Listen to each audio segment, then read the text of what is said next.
ओह, ये भक्ति की कमाई जो श्वास उश्वास से ये अजप्पा जाप कहलाता है। कहते इसका जाप करके तू अपना ये दहेज बना, यानी धन जोड़ ले जो आगे लेकर जाना है, दहेज जो अपने पति के घर लेके जाना है। पहले एक कुरीति थी कि जो लड़की घना धन लेकर आती थी दहेज का, उसका आदर पूरा परिवार करता था। ऐसे ही हम भ्रमित थे, अज्ञानता थी। तो उसी दृष्टिकोण से ये कहा गया है कि जैसे अच्छा ज्यादा दहेज लाने वाली बहु पुत्र वधू अपने ससुराल में आदर सत्कार पाती है, ऐसे ही तू डट के भजन कर, घना दहेज बना ले सत्य अजप्पा जाप का। अजप्पा जाप जप के अपना दहेज बना लिए, अनहद बाजा बाजन लागे फिर खुशी बना लिए। ओह, जैसे लड़की का पता लग गया कि आज ब्याह है, लड़की की का आज विवाह है। अब कई बच्चे बकाया करें, न्यू कहेंगे ए तेरी बारात आ गई, और फिर न्यू कहे कोई ना आई क्यों ना जीवरी है, यानी उसने खजाया करते हैं। तो फिर वो लड़की सोच लेती है बांधन दे दे भौंके जाएंगे। तो कहते हैं जब वो बाजा बाजन लाग जा तब सोच लिए बात लवा लाग ली कि आगी बरात। तो कहते हैं आप भक्ति जब करोगे तो आपको ऑटोमेटिकली आपके ये ऊपर के यहां से ऊपर के हिस्से में बहुत सी आवाजें, कई प्रकार की आवाजें आने लग जाएंगी। इसमें जो हमें आवाज सुनती हैं ये प्राथमिक भक्ति की लक्षण है, अंतिम नहीं है। हाँ, ये भी सुननी चाहिए, सुनेंगी, आपको अवश्य सुनेंगी, ना चाहते हुए भी सुनेंगी। और कभी सुनना चाहो तो कभी 2 4 10 मिनट, कभी कभी डेली नहीं, कभी ऐसे कान बंद करके एकांत स्थान पर सुन लेना, आपको सारा साजबाज अंदर बाजता दिखेगा, जिसकी भक्ति इस लक्षण हो गए। कुछ एक को वैसे भी सुनती है जिनके पूर्व जन्म की भक्तियां होती हैं और फिर धीरे धीरे उनकी बंद हो जाती हैं, आगे कुछ नहीं सुनती, चाहे वो किसी का नाम जाप ले रखा है।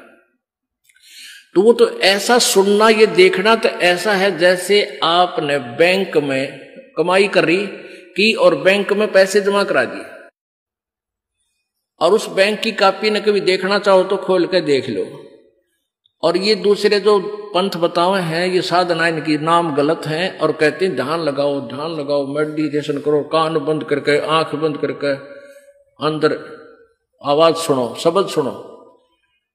ये कोई फायदा नहीं। अब जैसे धंधा करता नहीं और बैंक में जब पूर्व जन्म की पहले की जो डिपॉजिट है 20-30 हजार, उसने रोज देखे जाने, कहा 20,000 है, और 20,000 में काम तो ना चले, फिर वो निकलवाने भी उसी में तो पड़ेंगे, वो एक दिन जीरो हो जाएंगे। वो तो जैसे आपको ये आभास होंगे किसी भी वस्तु का, जैसे हम हमारी आंखों, आपकी जो भक्ति करते हैं उनकी आंखों के सामने बहुत सी चीजें ऐसे चलती दिखाई देंगी। कभी तो ऐसा आभास होगा जैसे कोई मक्खी आ गई, कोई मच्छर जा रहा है, या कोई ऐसी कोई लाइन सी दिखाई देती है।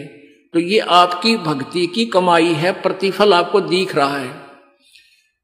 और कई एकादा क्या करे हमारे भक्त, एक बहन भगत भाई आया ने बोला जी मैंने तो आंख दिखा ली, मेरी तो आंखों में डिफेक्ट हो गया। वहां क्या हो गया कि आगे मेरा निकाला कला दिखे जाए, नो देखूं जब भी दिखा, मन तक कई बार डर भी लग जाता है। और डॉक्टर का इसका ऑपरेशन करेंगे, रमा भले आदमी क्यों आंख पड़वावे, ये तेरी भक्ति की कमाई दिखाई दे रही है, तेरी जो बैंक में जमा कराए हैं वो कॉपी में दिखे तेरे को। ये तो भगवान आत्मा ने दिखेंगे बेटा, जिनकी कमाई शुरुआत हो चुकी है। जेता अंजन आंजिए चश्मों में दिखंत, ने बोला सचमुच में, कहा सचमुच, फिर खुश हो गया, तेरा गजब भैया। तो ये जो सामने दिखाई देते घबराना नहीं, बहुत से भ्रमित हो जाते हैं क्योंकि बार बार ये दास नहीं बता पाता आपको। तो प्रत्येक सत्संग में आओगे तो कभी ना कभी हर पहलू पर विचार विमर्श दिया जाता है।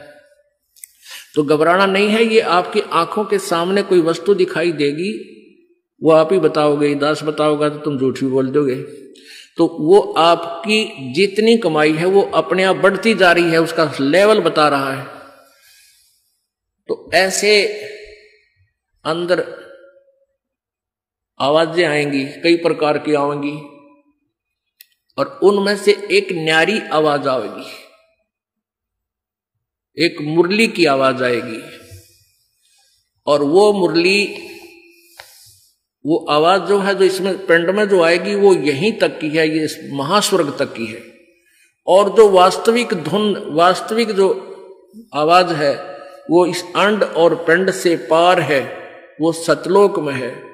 वो वहां जाकर आपको वो बात बाहर सुनाई देगी।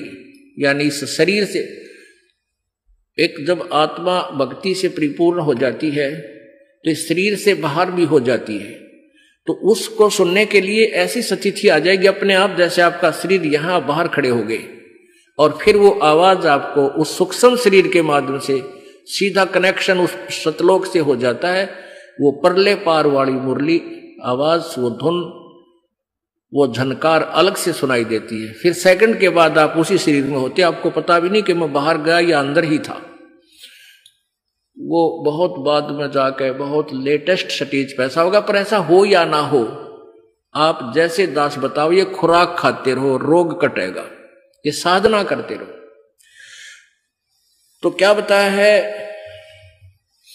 जाप अजप्पा जप के अपना दहेज बना लिए, और ये अनहद बाजा बाजन लागे, फिर खुशी मना लिए। फिर मान लिए खान तेरी भक्ति चल पड़ी, निकट लागली बात आगे लेने, यानी बरात आगी। आवे बिरहा कबीर लेने, खुश होकर चालिए, और प्रेम की बारिश होने लागे, फिर मलमल नहा लिए। जैसे आपने कल सुना था, बिना प्रेम पावे नहीं चे करोड़ समाधि ला। होय होय। जैसे सूरज के आगे बदरा, ऐसे कर्म छयारे, प्रेम की पवन करे चित मंजन, झलके तेज नयारे। प्रेम की पवन, परमात्मा के प्रति इतना प्यार उमड़ उमड़ का आपके हृदय में रह रह के, जरा सी बात मालिक की चले आंखें भरे आऊं आपकी, कुछ दिन में ऐसी स्थिति आ जाएगी। तो ये प्रेम की पवन चलेगी। जैसे सूरज के आगे बादल होते हैं तो सूर्य का प्रकाश निष्क्रिय हो जाता है, और जब हवा तेज चलती है, बादलों को इधर उधर फेंक देती है, तो सूर्य का प्रकाश ज्यों का तो सामने चमक रहा होता है। ऐसे परमात्मा और अपने बीच में, आत्मा के बीच में पाप कर्मों का गरावा यानी बादल छाया हुआ है। इस प्रेम की यानी सब भक्ति जो क्रिया आपकी होंगी, दान करता आदमी को इतनी खुशी होती है, उस दिन कोई ठिकाना नहीं। और 10 रुपए चोरी कर ले, आत्मा खुश नहीं हो सकती, चाहे 20 लाख चोरी कर ले। और 10 रुपए, 20 रुपए, 1000 रुपए, 2000 रुपए आप दान करने की चेष्टा करते हो, पहले उमंग भर लेती है, और दान करे पाछो तो न्यारी खुशी होती है। तो ये तो क्या बताते हैं, ऐसे जो सब क्रियाएं आपसे कराई जा रही हैं, इनका उद्देश्य है कि आप में इतनी विनम्रता, इतना प्योर हार्टेड हो जाओ आप कि मालिक के प्रति जरा सी भी चर्चा चला, आँखों में पानी आने लग जा, गदगद हो जा। कहते हैं प्रेम की पवन करे चित मंजन, फिर झलके तेज नयारे। तो यहां क्या बताया है कि प्रेम की बारिश होने लगे, फिर मलमल नहा लिए। यानी ये लक्षण बता रहे हैं, एक भक्त में रह रहकर ऐसे लक्षण आ जाएंगे। एक बुढ़ा आवे मेरे पास, नाम ले रखा उन्होंने साल भर से। वो कहता है जी मैं नाम जपन लागू, मैं रोने लग जाऊं, मेरा रोना बंद कर दिया। राम तो रोना शुरू करवावा तो बंद करवाना आवे, ये तेरे भाग जा गिरे भले आदमी, नो कहना शर्म आवे, लोग नो कहीं अच्छा आदमी नाम लेने लगे तो माई लोग की सुनेगा, तुम्हारी सुनेगा, नो बता।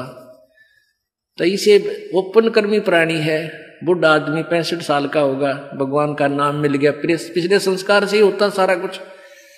और ईब नो का नाम लेने लग गो, मैं तो रोने लग जाऊं। रे तेरा जी भी भगवान ये सब ने दिशा रोना हमारे भगता ने, आंखें में पानी आवे, मालिक की चर्चा हो, ना द्वेष हो, ना राग उठे, ना कोई चोरी करने जी करे, ना कोई जारी करने जी करे, ना बुराई मन में आवे, ये ऐसा जो धुन लग जा।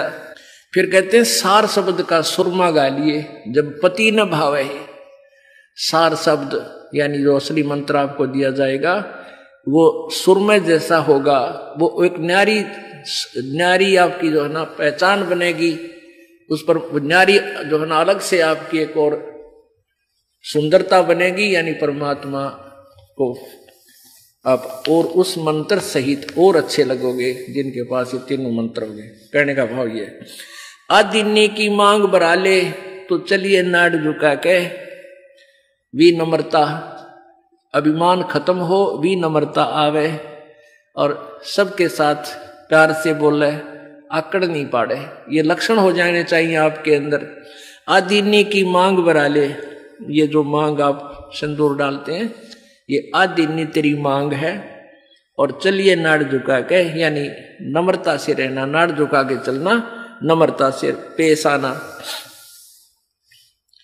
और संत समागम बरात तेरी तन ले जावेगा ब्याह के।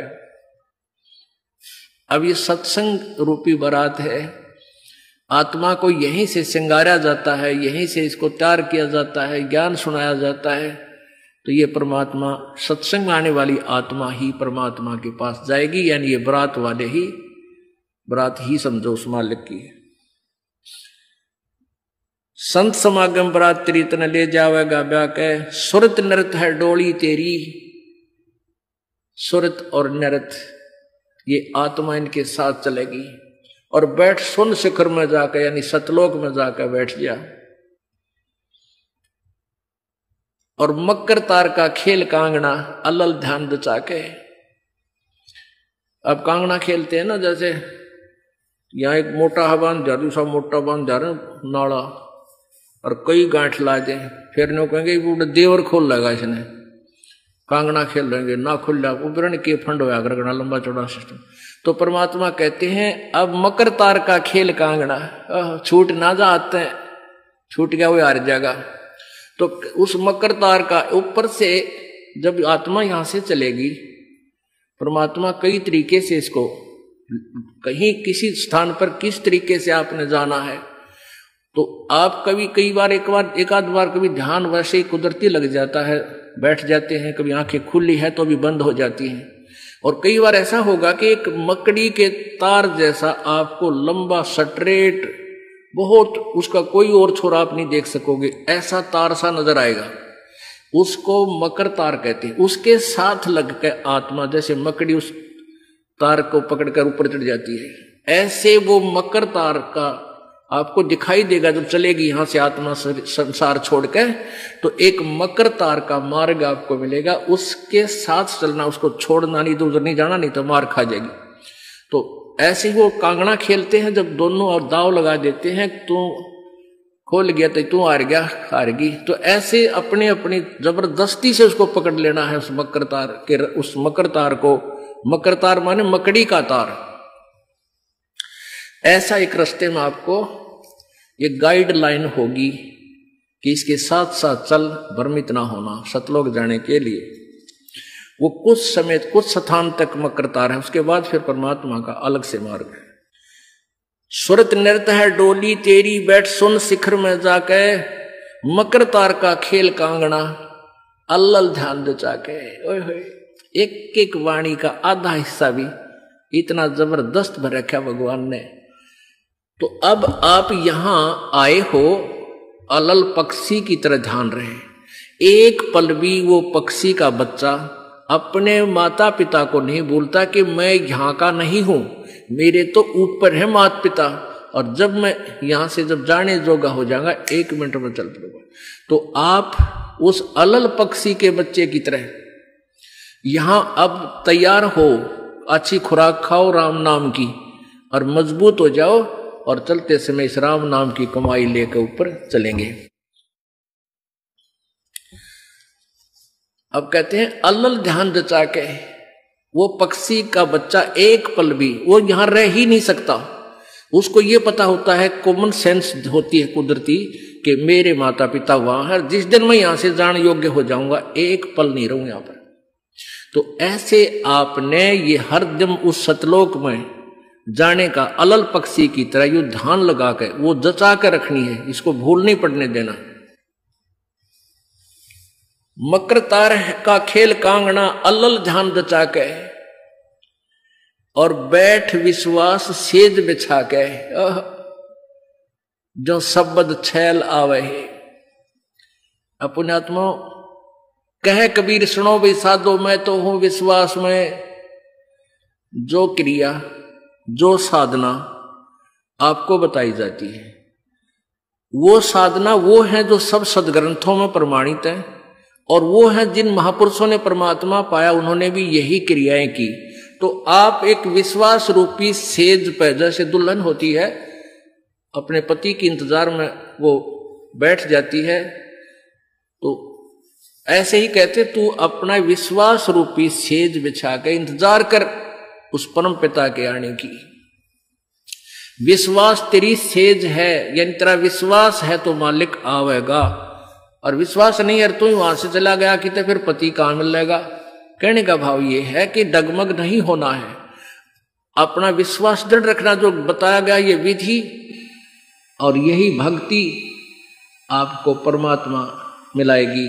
यानी शब्द छैल का अर्थ है वो अविनाशी परमात्मा, शब्द अर्थ अविनाशी को कहते हैं। अविनाशी परमेश्वर तेरा पति तुझे वहां लेने आएगा और इस प्रकार हम परमात्मा पाएंगे। बोलो सतगुरुदेव।